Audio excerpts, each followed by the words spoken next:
Speaker, the tax revolt has spread to Ontario, where now the Liberal leader of the provincial party has flip-flopped and says that she too is against the Prime Minister's carbon tax.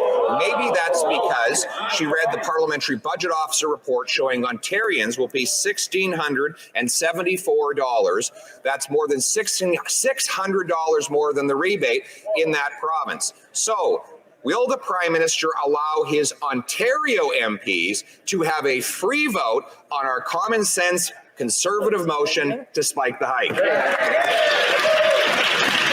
The Right Honourable Prime Minister. Speaker, families in Ontario are facing higher prices for groceries, higher costs for rent, and we are delivering a Canada carbon rebate that leaves them better off. 8 out of 10 Canadian families across the country do more money in their pockets with the Canada carbon rebate than the price on pollution costs them. At the same time, the price on pollution is bringing down carbon emissions, preparing a cleaner economy of the future, and putting more money back in Canadians' pockets. The Conservatives want to take away the Canada carbon rebate checks. We're going to continue to support families on affordability and fighting climate change. The Prime Minister lied and his minions continue to lie about 10 Canadian families across the country do more money in their pockets with the Canada carbon rebate than the price on pollution costs them. At the same time, the price on pollution is bringing down carbon emissions, preparing a cleaner economy of the future, and putting more money back in Canadians' pockets. The Conservatives want to take away the Canada carbon rebate checks. We're going to continue to support families on affordability and fighting climate change.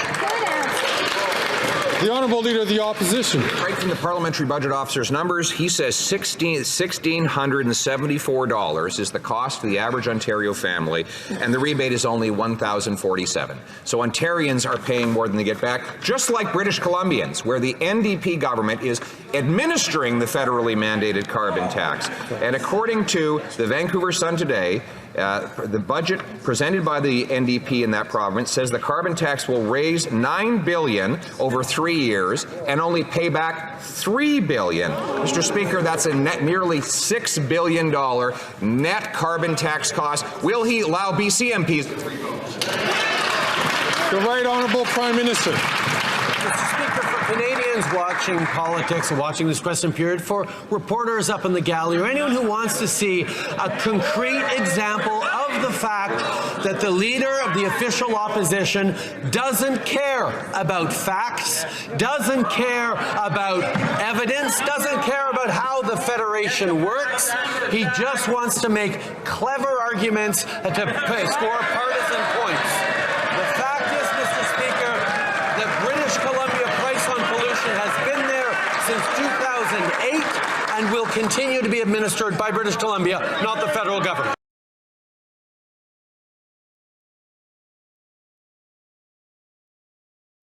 Through, we will be full communist. You're right. Tax hike of 23% will hit Nova Scotians especially hard. The Prime Minister's tax will cost $1,500 for the average Nova Scotia family, far more than they get back in rebates. That's why Nova Scotia's Assembly passed a unanimous motion with all 3 parties supporting it, calling for federal MPs from that province to vote with Conservatives to spike the hike. One of those MPs is from Kings Hants, the chair of the Agriculture Committee, which has been studying the carbon tax pain for farmers. So the question is for the chair of the Agriculture Committee, will he vote with us to spike the hike?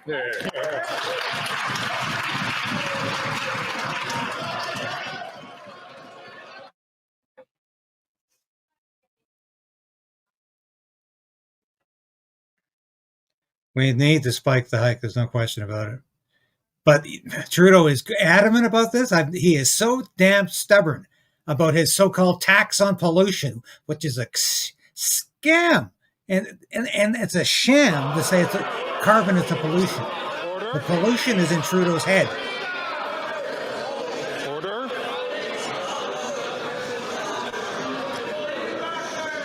So, colleagues, of course, questions can be asked of the government regarding administrative issues of the government, and of course, to committee chairs. It's important for Canadians to understand, though, that when questions are asked of committee chairs, it has to be regarding stuff that has committee business, and that's before the committee right now. And so, in consultation, we realize that that isn't the issue that is here before. So I see that the Honourable Minister for Housing is rising on his feet. Thank you, Mr. Speaker. And look, what the honourable member is actually suggesting is false. We have real-world data to demonstrate in provinces where the system actually applies, families receive hundreds of dollars more each year than they pay in fuel charges.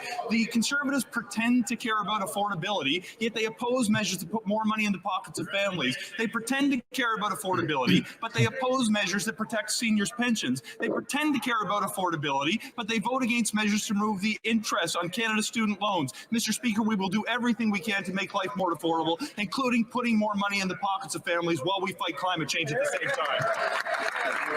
The Honourable Leader of the Opposition. Well, that parliamentary censorship proves everything you need to know about this and everything else in this government. I asked a question of the member for King's Hands, the chair of the Agriculture Committee, who's now studying the painful impacts of the carbon tax, and the front bench here shut him down, told him to sit down and shut up because they had a better mouthpiece for the PMO who would stand and speak in his stead. Mr. Speaker, the question is for the member for King's Hands, the chair of the Agriculture Committee. His committee studying how the carbon tax hurts farmers. Will he vote to spike the hike?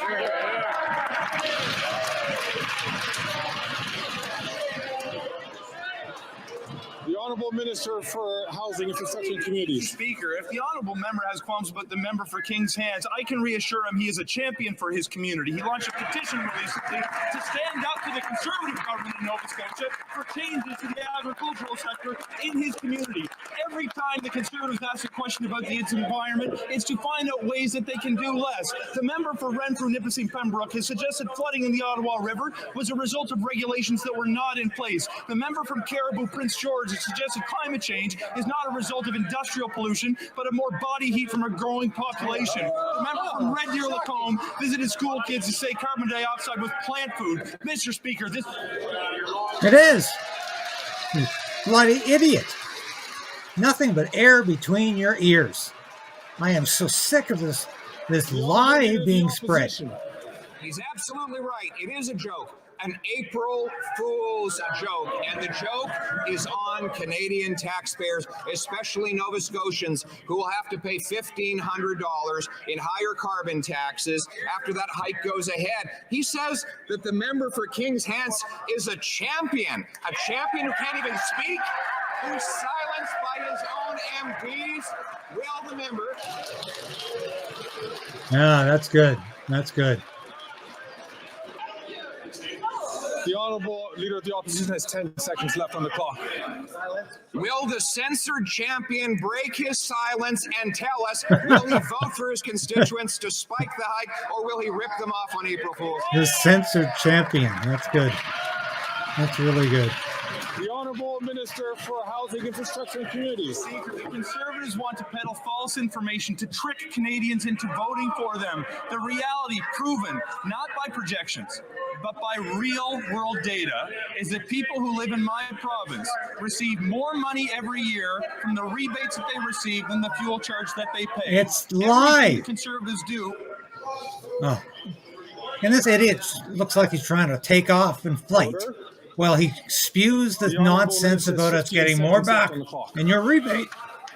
Mr. Speaker, at every instance the Conservatives have an opportunity to speak in House, they do one of two things: advocate to do less on the environment or to take money from families in my community. I will support neither. We will do whatever we can to put more money in the pockets of families and do the right thing for future generations.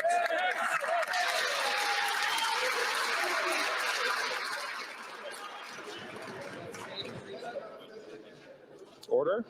The Honourable Leader of the Opposition.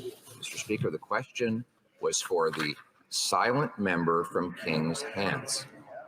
He is asked to explain how he's voting for a carbon tax of $1,500 per family that only pays back $963 in rebates. I asked him specifically to stand and answer, but he's been shut down and shut up by his masters in the PMO. So once again, will the chair of the Agriculture Committee and member for King's Hands stand in today and tell us whether he will vote to spike the hike or raise the tax? They just look like a bunch of cowards, these liberals. Much better level of questions today. Leader of the Opposition. Mr. Speaker, the people of King's Hands, Nova Scotia, are learning they don't have a voice in Parliament because he has been silenced.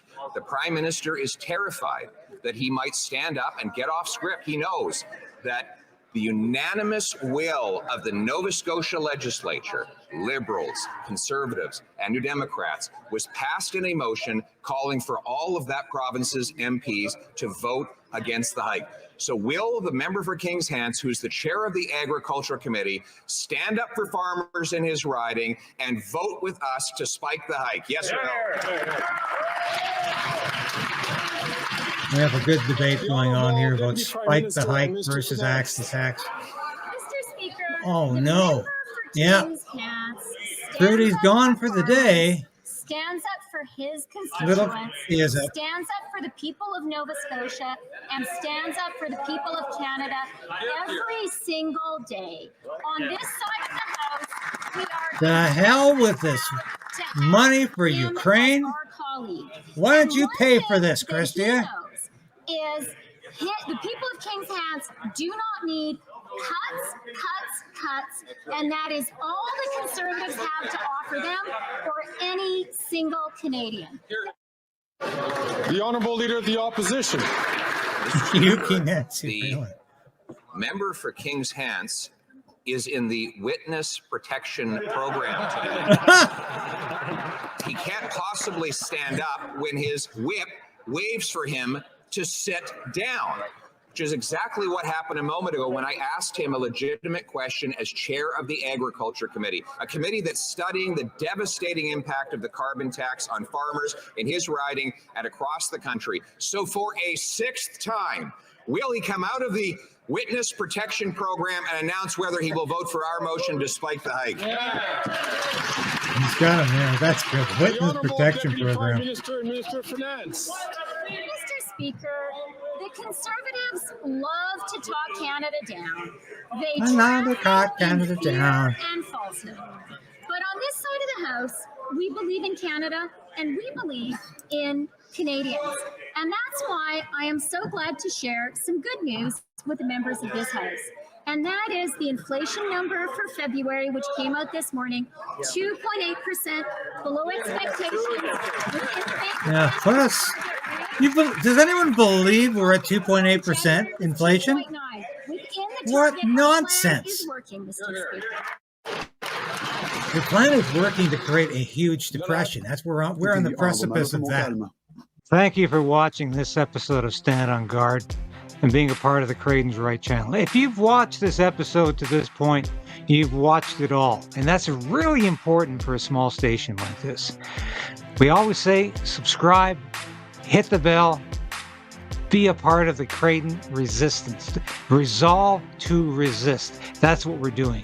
And if you become a subscriber, if you're a supporter of this station or a member through Substack, through YouTube, and now you can be a local as well, that's so important to us because I couldn't do this without you. I made a decision to become an independent journalist about a year ago because I wanted to bring all of my experience in the military, in journalism, to you. I don't promise anything I can't deliver. I don't offer clickbait. I offer truth. The truth is out there, and it's my job to bring that truth to light and to you. Thanks for being a part of the KRAYDEN'S Right resistance, and we'll see you again soon. So we are in a very precarious position in this country. We need a political change, but we also need to resolve to resist.